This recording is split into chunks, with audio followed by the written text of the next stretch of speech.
नमस्कार. श्री शारदा भवन education society संचलित यशवंत महाविद्यालय नांदेड महाविद्यालयातील मराठी विभाग आणि कल्पक विद्यार्थी समूह यांच्या संयुक्त विद्यमाने कोरोना काळाला कृतिशील प्रतिसाद देण्याकरिता नवनवीन अभिनव उपक्रमांचे आयोजन करण्यात आलेले आहे. उपक्रमशील प्राध्यापक डॉक्टर विश्वाधार देशमुख सरांच्या संकल्प आणि समन्वयातून वाचनकट्टा, विचारशलाका, अभिरुची या यूट्यूब चॅनलची सुरुवात करण्यात आली. वाचनकट्टा, विचारशलाका आणि अभिरुची या यूट्यूब चॅनलच्या माध्यमातून आमच्या समोर नवनवीन अभिनव उपक्रम ठेवण्यात आले. त्यामध्ये किताबे कुछ कहना चाहती है, कोरोना काळातील कविता वाचन, चला अभिरुची घडवूया आणि प्रेरणेचा प्रवास हे उपक्रम सोशल मीडियाच्या माध्यमातून आम्हा विद्यार्थ्यांच्या समोर ठेवण्यात आले होते. कोरोना काळातील कविता वाचन या उपक्रमामध्ये हा उपक्रम सलग 50 दिवस चालला. या उपक्रमामध्ये महाराष्ट्र तसेच ब्रह्ममहाराष्ट्रातील 52हून अधिक कवी आणि कवयित्री यांनी स्वरचित, स्वलिखित त्यांच्या कविता आम्हा विद्यार्थ्यांच्या समोर सादर केल्या.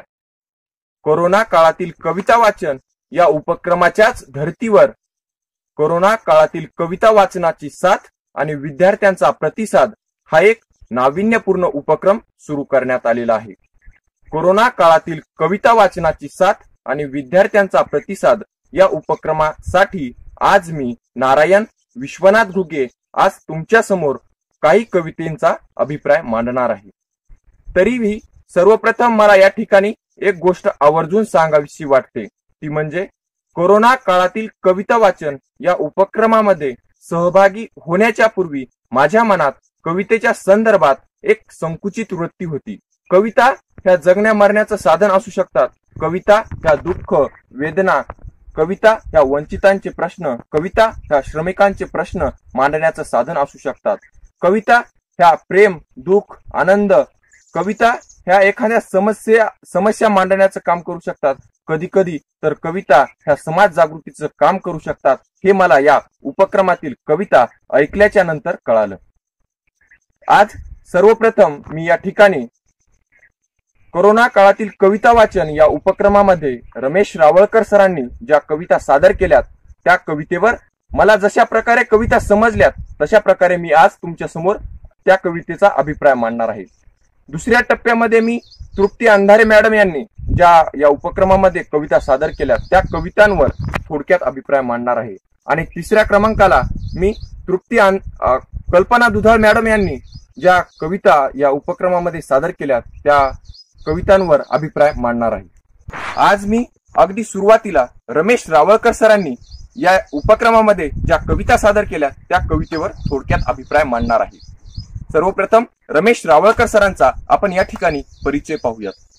कथाकार, कादंबरीकार आणि संपादक म्हणून ज्यांची महाराष्ट्रभर ख्याती ती म्हणजे रमेश रावळकर सर. तसेच श्रमिकांचे प्रश्न आणि वंचितांच्या व्यथा प्रकर्षाने मांडणारे लेखक आणि कवी म्हणून त्यांनाच ओळखले जातं. त्याचप्रमाणे त्यांना त्यांचे मातीवेना आणि गावकळा हे काव्यसंग्रह देखील संपूर्ण महाराष्ट्रभर परिचयाचेच आहेत. करंडा या काव्यसंग्रहातून त्यांनी स्त्री गीतांची प्रचिती संपूर्ण महाराष्ट्राला करूनच दिलेली आहे. त्याचप्रमाणे त्या हॉटेल कामगारांचे प्रश्न मांडणारे कवी, लेखक म्हणून देखील त्यांना ओळखलं जातं.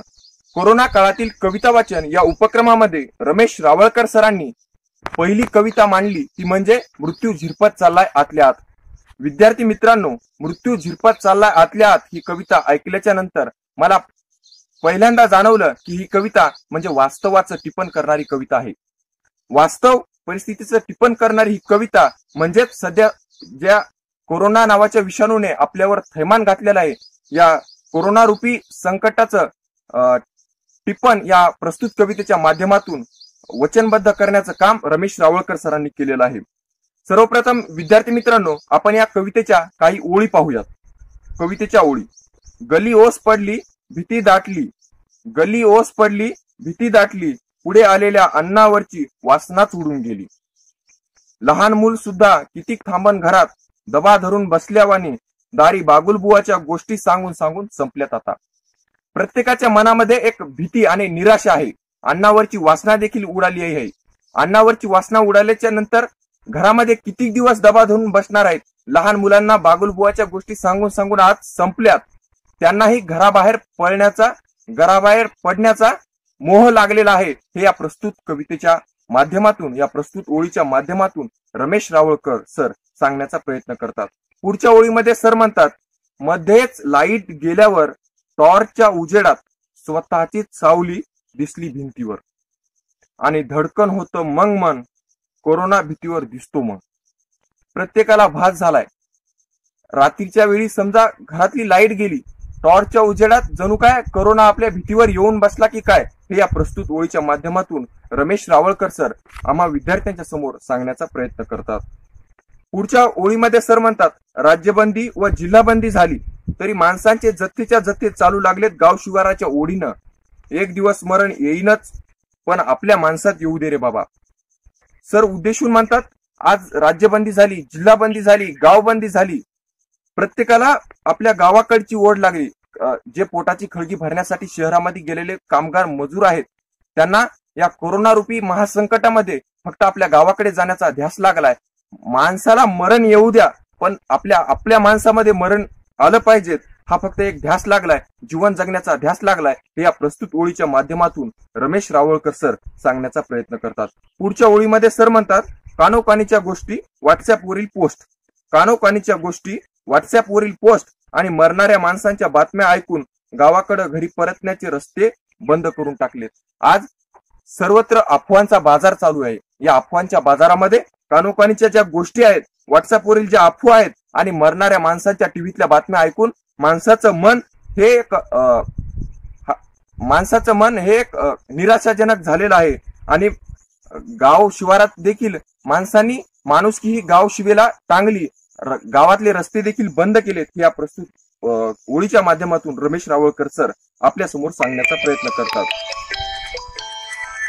रमेश रावळकर सर म्हणतात, इतकी कशी मुरदाड होऊ शकतात माणसं, इतकी कशी मुरदाड होऊ शकतात माणसं, जिथं असेल तिथंच राहा आणि घराबाहेर पडू नका. सारखं पडतंय कानावर, मग कोणत्या माळरानावर पाल ठोकून थाटावं बिराड, तिथं सावित्री अथवा यशवंत येईल पाठराखण करायला. रमेश रावळकर सर गावकऱ्यांना उद्देशून म्हणतात, गाव शिवारातील माणसांना उद्देशून म्हणतात, इतकी कशी मुरदाड झालीत माणसं. त्यांनी बाहेर गावून येणाऱ्या माणसांचे रस्ते बंद केलेत आणि रमेश रावळकर सर या कवितेच्याच माध्यमातून जनजागृती करण्याचं देखील काम करतात.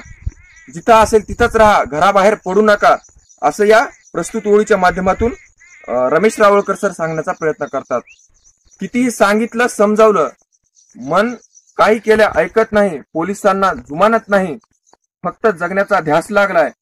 पण काल एक जण म्हणालाय, पाप पुण्याचा खरा मेळ लागलाय. या ओळीच्या माध्यमातून सर म्हणतात, माणसांना कितीही सांगा समजवा, पोलिसांचाही ऐकत नाहीत, फक्त एक जीवन जगण्याचा ध्यास लागलाय, आपल्या गावाकडे परतण्याचा ध्यास लागलेला आहे. हे या प्रस्तुत ओळीच्या माध्यमातून सर सांगतात. पुढच्या ओळीमध्ये सर म्हणतात, टीव्ही ही पाहायचं ठरवल्यावरही पुन्हा पुन्हा रिमोटकडे वळतात हात. आकडा कुठपर्यंत आलाय हे कळल्याविना चैन पडत नाहीत. 2 चॅनलवरील चित्र पाहिल्यावर आपल्यापर्यंत आला नाही याचं घटकाभर समाधान वाटतं मनात. आज या कोरोना रूपी महासंकटात प्रत्येक जण घरामध्ये बंदिवासात आहे आणि बंदिवासात असल्याच्या नंतर प्रत्येक जण टीव्हीचा आनंद घेतो आणि या टीव्हीवरील बातम्या ह्या किती माणसं मेलेत, कुठपर्यंत आलाय, हे या प्रस्तुत ओळीच्या माध्यमातून सर आपल्या समोर सांगण्याचा प्रयत्न करतात. आणि सर म्हणतात की आपल्यापर्यंत आला नाही हे घटकाभर समाधान वाटतं, परंतु या कोरोना रूपी माणसाच्या मनामध्ये खूप भयावह निराशा दाटलेली आहे. हे या प्रस्तुत ओळीच्या माध्यमातून रमेश रावळकर सर प्रस्तुत परिस्थितीचं वर्णन करण्याचं काम करतात. सगळ्यात शेवटच्या कडव्यामध्ये सर म्हणतात, मला सर्दी खोकला श्वासाचा कसलाही त्रास नाही, मला सर्दी खोकला श्वासाचा कसलाही त्रास नाही. आई बायको निर्धास्त झोपल्यात तरी राहावत नाही, म्हणून मी प्रत्येकीच्या कपाळाला हात लावून पाहतोय. टीव्हीतल्या बातम्यांनी मृत्यू झिरपत चाललाय आतल्या आत, टीव्हीतल्या बातम्यांनी मृत्यू झिरपत चाललाय आतल्या आत. मला सर्दी नाही, खोकला नाही, श्वासाचा कसलाही त्रास नाही, परंतु मला एक भीती वाटते की मला कोरोना होतो की काय. म्हणून हे या प्रस्तुत कवितेच्या माध्यमातून सर हे टिपण करण्याचं काम करतात. आणि शेवटी सर म्हणतात की टीव्हीतल्या बातम्यांनी खरोखरच आज मृत्यू झिरपत चाललेला आहे. या अफवांच्या बाजारामध्ये आणि या कानोकानीच्या गोष्टीमुळे खरोखरच आज हा मृत्यू झिरपत चाललाय. हे या प्रस्तुत कवितेच्या माध्यमातून वास्तव परिस्थितीचं टिपण रमेश रावळकर सरांनी करण्याचं काम केलेलं आहे. दुसऱ्या क्रमांकाच्या कवयित्री आहेत तृप्ती अंधारे. तृप्ती अंधारे मॅडम यांचा सर्वप्रथम परिचय पाहू. तृप्ती अंधारे मॅडम ह्या लातूरच्या रहिवासी असून व्यवसायाने कर्तव्यनिष्ठ उपशिक्षण अधिकारी आणि उपक्रमशील अधिकारी म्हणून संपूर्ण महाराष्ट्रभर त्यांची ख्याती आहे. तृप्ती अंधारे यांच्यातील अधिकारी, शिक्षक आणि कवी हे त्यांच्यातील हिरवेपणा अबाधित करण्याचं काम करतं. तृप्ती अंधारे मॅडम यांनी या कोरोना काळातील कविता वाचन या उपक्रमामध्ये प्रवास आणि कविता नावाची कविता सादर केली होती. कोरोना काळातील कविता वाचन या उपक्रमामध्ये प्रवास नावाची कविता सादर केल्यावर मला असं जाणवलं की या प्रवास नावाची कविता ही स्त्री विश्वाचा मर्म उलगडवून दाखवणारी आहे. स्त्री विश्वाचा प्रवास कशा प्रकारे असतो हे या प्रस्तुत कवितेच्या माध्यमातून तृप्ती अंधारे मॅडम यांनी मांडण्याचा प्रयत्न केलेला आहे. तर विद्यार्थी मित्रांनो, सर्वप्रथम ही कविता आपण पाहूयात. कवितेच्या ओळी. स्वतःला रित करून ठेवलंय मी मला माझ्यापासून. प्रस्तुत कविते प्रवास नावाची कविता आहे. मॅडम म्हणतात की स्वतःला रित करून ठेवलंय मी मला माझ्यापासून. म्हणजे एका स्त्रीची ही कविता एका स्त्री विश्वाचा मर्म उलगडवून दाखवणारी आहे.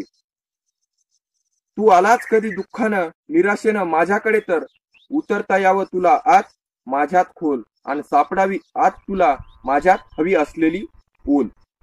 तू विसावत जा उतरवत जा, तू विसावत जा उतरवत जा माझ्यात स्वतःला. या प्रस्तुत कवितेच्या माध्यमातून स्त्री विश्वाचं मर्म या कवितेच्या ओळीच्या माध्यमातून कवयित्री तृप्ती अंधारे यांनी सांगण्याचा प्रयत्न केलेला आहे.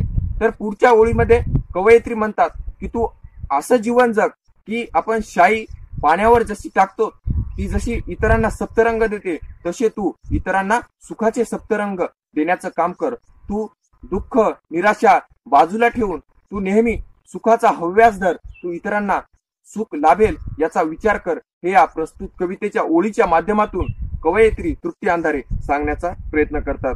तृप्ती अंधारे मॅडम ह्या अगदी शेवटच्या कडव्यामध्ये असं म्हणतात, माझ्या डोळ्यातल्या पालखीत आणि मिरवत राहशील आयुष्यभर, तुझ्यासाठी हसत करता येईल मला हा बाईकडून आईकडेचा प्रवास.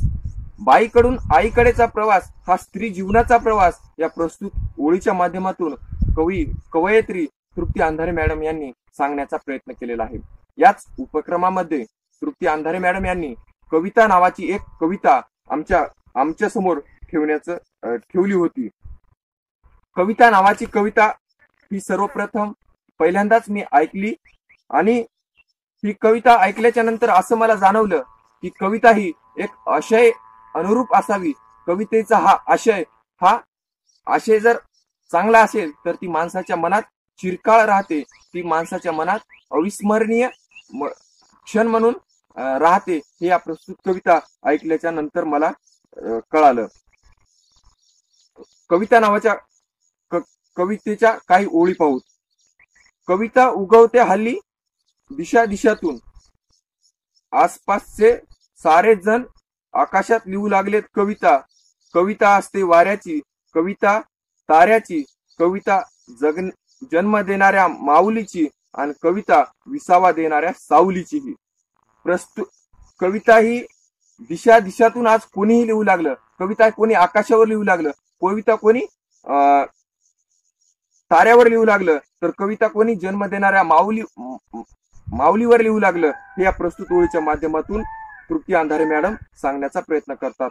कविता ही धर्माचीही असू शकते, कविता ही रक्षणाचीही असू शकते, कविता ही शिक्षणाचीही असू शकते, कविता ही कर्माचीही असू शकते. या कवितेच्या माध्यमातून कवयित्री तृप्ती अंधारे मॅडम यांनी सांगण्याचा प्रयत्न केलेला आहे. कविता कधी होते देशावर, कधी वेशावर, तर कधी सखीच्या कानातल्या डुलावर, तर कधी फुलावर. हे या प्रस्तुत कवितेच्या माध्यमातून कवयित्री तृप्ती अंधारे मॅडम यांनी सांगण्याचा प्रयत्न केलेला आहे.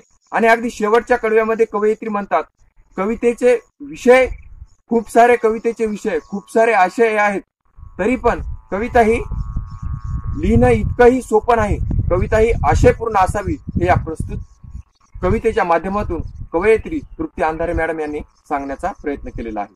तिसऱ्या क्रमांकाच्या कवयित्री आहेत कल्पना दुधाळ. जगण्याला जीव लावला की ओव्या उसण्या घ्याव्या लागत नाही.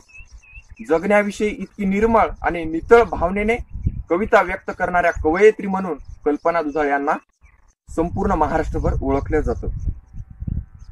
कल्पना दुधाळ यांची नाळ देखील मातीशी जोडलेली आहे, म्हणजे व्यवसायाने त्या शेतकरी आहेत. शेती, माती आणि स्त्री विश्वाचं मर्म उलगडवून दाखवणाऱ्या कवयित्री म्हणून त्यांना ओळखलं जातं.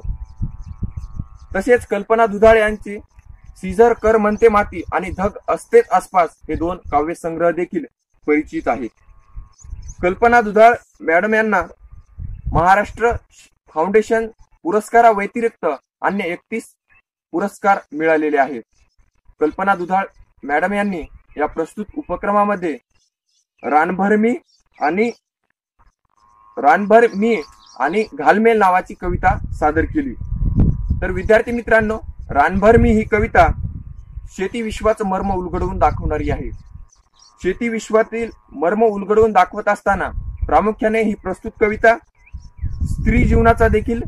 स्त्री विश्वाचं देखील मर्म उलगडवून दाखवते. मित्रांनो, सर्वप्रथम रानभर मी या कवितेच्या काही ओळी पाहूत आपण. डोक्यावर भारा घेऊन जड पावलं टाकताना रानभर माझेच आवाज माझ्याशी बोलतात.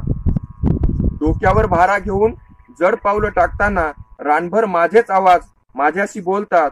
उभारलेलं बुजगावनं चुना लावून त्याच्या जागी रोवेलं मीच मला राखणीला. या प्रस्तुत कवितेतून एका स्त्रीचे कशा प्रकारे रानातून चालताना माझेच आवाज माझ्याशी कसे बोलतात हे या ओळीच्या माध्यमातून सांगितलेलं आहे. तसेच पुढे कवयित्री म्हणतात, वादळाशी भांडून कमळन पान फाटल्याची तक्रार करते, लेखत जशी माझ्यापाशी नव्या कपड्याचा हट्ट धरते. वारं जरी आलं तरी या केळीचं पान वाऱ्याने फाटतं, वादळाने फाटतं आणि फाटलेलं पान त्या जमिनीकडे एक याचना करतं, एक विनंती करतं की मला माझे नवीन कपडे दे. आणि नंतर जमिनीतून नवीन रोमांच, नवीन पाने फुटायला सुरुवात होते. पुढच्या ओळीमध्ये कवयित्री म्हणतात, कवळ्याच्या वेलताऱ्याचे बैल कोणी तोडलेत, चिक थेंब थेंब गळताना माझेच रक्त ओघळले.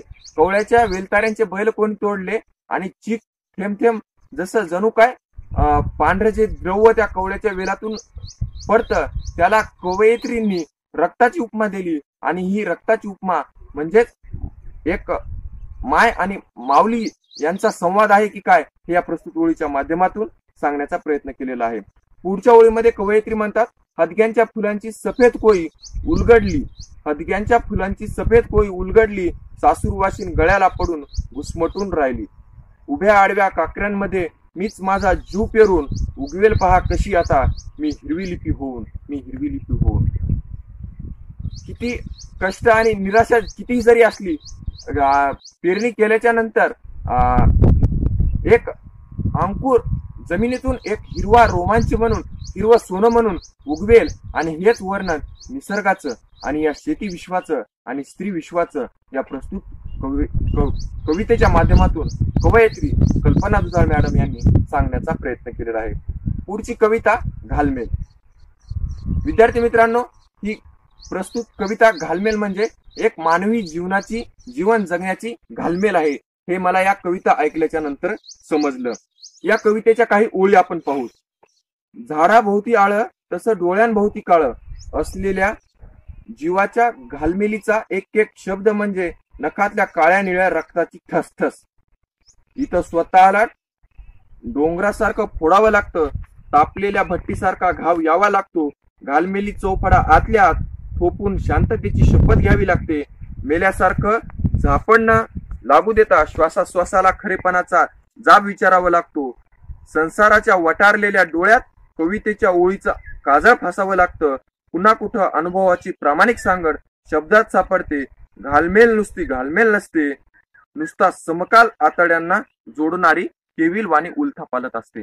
कल्पना दुधाळ यांची ही घालमेल नावाची कविता ऐकल्याच्या नंतर मला असं जाणवलं की ही प्रस्तुत कविता माणसाच्या जीवन जगण्यातली घालमेल आहे.